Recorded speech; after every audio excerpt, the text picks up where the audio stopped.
নমস্কার, আমি শিল্পশ্রী। আজকে একটি বিষয়ে কথা বলবো বলে আমার এই ভিডিও।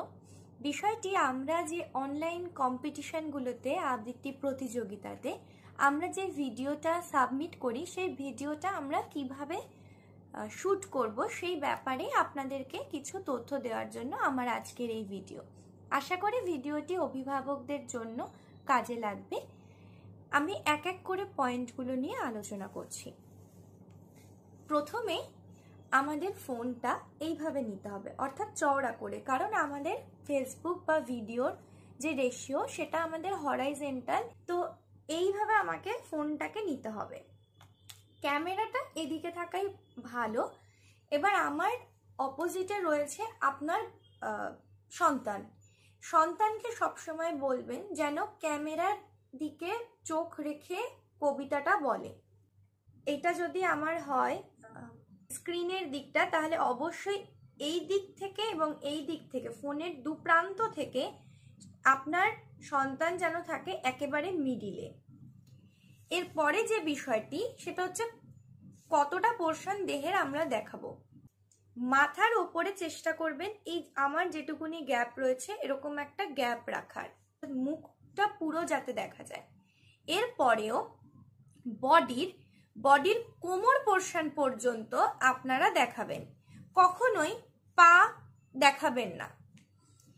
এরপরে যেটাই আসি সেটা হচ্ছে ব্যাকগ্রাউন্ডটা সবসময় চেষ্টা করবেন আইদার কোনো সুন্দর চাদর দিয়ে ঢেকে দিলেন, অথবা পর্দার সামনে, অথবা যদি এরকম দেওয়াল থাকে সেই দেওয়ালটাতে, মানে ব্যাকগ্রাউন্ড যাতে সুন্দর হয় যে কোনো, অথবা মনে করুন যে আলমারির সামনে বা দরজার পিছনে যেন একটা সলিড ব্যাকগ্রাউন্ড হয়, সুন্দর ছড়ানো ছিটানো জামা কাপড় ছড়ানো, জিনিস ছড়ানো এইরকম যেন না দেখা যায়।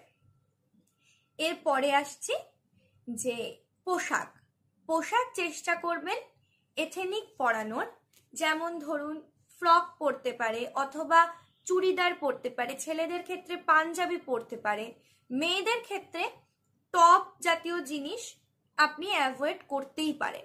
এটা সম্পূর্ণ সৌন্দর্যের কারণে আমি বলছি, কারণ অনলাইন যে আমাদের কম্পিটিশন হয় সেটাই আমরা যে ভিডিও সাবমিট করি সেই ভিডিওটার ওপরে বিচার করেই একজন বিচারক বিচার করে, এবং সেখানে শুধুমাত্র শ্রুতির ওপরে নয়, এছাড়াও যে দেখার যে দৃষ্টিভঙ্গি, দেখতে কিরকম লাগছে, ভিডিওটা যদি সুন্দর পরিপাটি লাগে তখন বিচারকেরও এগুলি ভিডিওর মধ্যে আপনার ভিডিওটির দিকে একটা অতিরিক্ত দৃষ্টি আকর্ষণ হয়।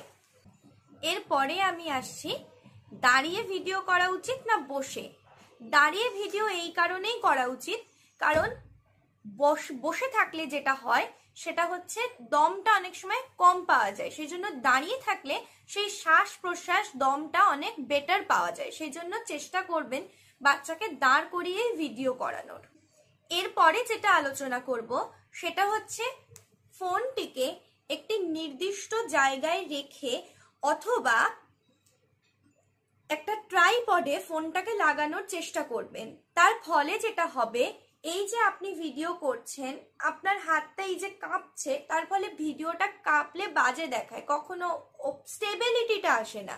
সেই জন্য চেষ্টা করবেন ট্রাইপডে অথবা আপনার একটা কোনো জিনিসের ওপরে রেখে। এবার মনে করুন যে ট্রাইপড কিনতে আপনি চাইছেন না, সেক্ষেত্রে আপনি যেটা করতে পারেন, একটি টুলের ওপরে মনে করুন একটু উচ্চতা হয়ে গেল, তার উপরে কয়েকটি বই চাপাতে পারেন, চাপিয়ে আপনি ওখানে বইকে সাপোর্ট রেখে আপনি ক্যামেরাটিকে রাখতে পারেন। অথবা যদি মনে করেন যে বিছানার ওপরে রাখবেন তাহলে ছোট টুল দিয়ে করতে পারেন, যদি না হয় তাহলে টেবিলে বা বড় কোনো টুলের ওপরে রেখে আপনি সেইভাবেও উচ্চতা দিয়ে মোবাইলটিকে স্থির করে রাখতে পারেন। এরপরে হচ্ছে ফোন, মানে আপনার প্লেসমেন্ট আর আপনার সন্তানের প্লেসমেন্ট নিয়ে কথা বলছি।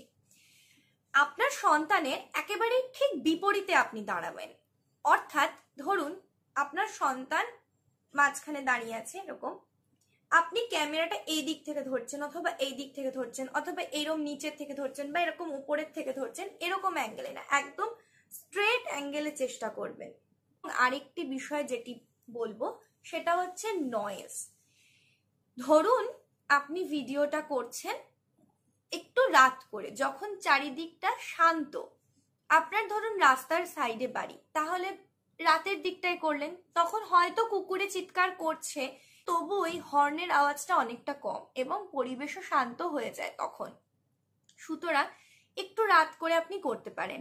এছাড়া হচ্ছে এখন গরমকাল, তাহলে কি ফ্যানটা আপনাকে চালিয়ে রাখতে হচ্ছে, হয়তো এসি আপনার ধরুন বাড়িতে নেই, আপনি ধরুন ফ্যান ব্যবহার করছেন, তাহলে ওইটুকুন সময় আপনার সন্তান হয়তো ঘেমে যাচ্ছে, কিন্তু ম্যাক্সিমাম 4 মিনিট একটা রানে যদি আপনি ভিডিওটাকে নামান, তাহলে ওই 4 মিনিটের জন্য আপনি ফ্যানটাকে বন্ধ করতে পারেন। তার ফলে ফ্যানের যে নয়েজ সেটা আসবে না, তো ভিডিওর সাউন্ডটা স্পষ্টভাবে শোনা যাবে। আর যদি এসি থাকে তাহলে অবশ্যই এসি চালিয়ে আপনি ভিডিওটি করতে পারেন। আশা করি এই বিষয়গুলি মাথায় রাখলে আপনাদের ভিডিওটি সুন্দর হবে। যদি আপনাদের কোনো কিছু জিজ্ঞাসা থাকে তাহলে আপনারা কমেন্ট করে আমাকে জিজ্ঞাসা করতে পারেন, আমি চেষ্টা করব উত্তর দেওয়ার। এবং আপনাদের যদি মনে হয় যে এছাড়াও কোনো পয়েন্ট মাথায় রাখা আমাদের জরুরি, সেটাও আপনারা আমাকে জানাতে পারেন। আমার যতগুলি মনে ছিল সেগুলি আমি আপনাদেরকে জানালাম। ধন্যবাদ।